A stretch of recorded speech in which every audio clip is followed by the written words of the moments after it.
చాలా మందికి చేతుల పైన నలుపు అనేది బాగా విపరీతంగా ఎక్కువైపోయి, అలానే కాళ్ళ పైన కూడా విపరీతంగా నలుపైపోయి ఇబ్బంది పడుతూ ఉంటారు. సన్ ఎక్స్‌పోజర్ ఎక్కువైపోయి మనకి చర్మంలో నల్ల కణాలనేటివి నలుపుని ఎక్కువ ప్రొడక్షన్ చేస్తుందండి. ఈ నల్ల కణాలు నలుపుని ప్రొడక్షన్ చేసిన దాన్ని మెలనిన్ అని అంటాం. మనకి మెలనిన్ అనేది ఒక డిఫెన్సివ్ మెథడ్ అండి. ఇది చర్మం పైన నలుపు అనేది ఒక లేయర్ లాగా ఫార్మ్ అయ్యి, ఈ నలుపు అనేది బాగా విపరీతంగా సన్ ఎక్స్‌పోజర్ ఎక్కువ అవుతున్నప్పుడు దాన్ని అబ్జార్బ్ చేసేసుకొని డీగ్రేడ్ అయిపోతూ ఉంటాయి. అయితే ఈ మెలనిన్ మనకి డిఫెన్సివ్‌గా ఉన్న కాస్మెటికల్లీ అన్‌యాక్సెప్టబుల్ అండి. అంటే చర్మం పైన మనకి ఒరిజినల్ కలర్ ఉన్నదానికి ఇంకా ఎక్కువ నలుపు అవ్వటంతోటి మనం ఇబ్బంది పడుతూ ఉంటాం. మనకి నలుపు రంగుతోటి ఇబ్బంది కాదండి. మనకి చర్మంలో ఉన్న రంగుకి ఒరిజినల్ రంగుకి విపరీతమైన నలుపు పెరగటంతోటి ఇబ్బందికరంగా మనం పరిగణించాలనమాట. సో, ఈ విధంగా నలుపు ఉన్నప్పుడు ఎలాంటి ట్రీట్మెంట్స్ తీసుకోవాలి అనే దాని గురించని చాలామంది ఆలోచిస్తూ ఉంటారు.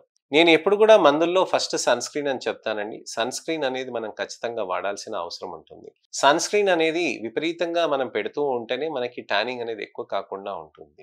సన్ స్క్రీన్ ఏం చేస్తుందండి? చర్మం పైన మనకు ఒక కవచంలాగా ఫార్మ్ అవుతుంది. ఆ కవచంలాగా ఫార్మ్ అయ్యి సన్‌లైట్‌ని రిఫ్లెక్ట్ అయినా చేస్తుంది. లేకపోతే అబ్జార్బ్ అయినా చేసుకొని డీగ్రేడ్ అయిపోతుందనమాట.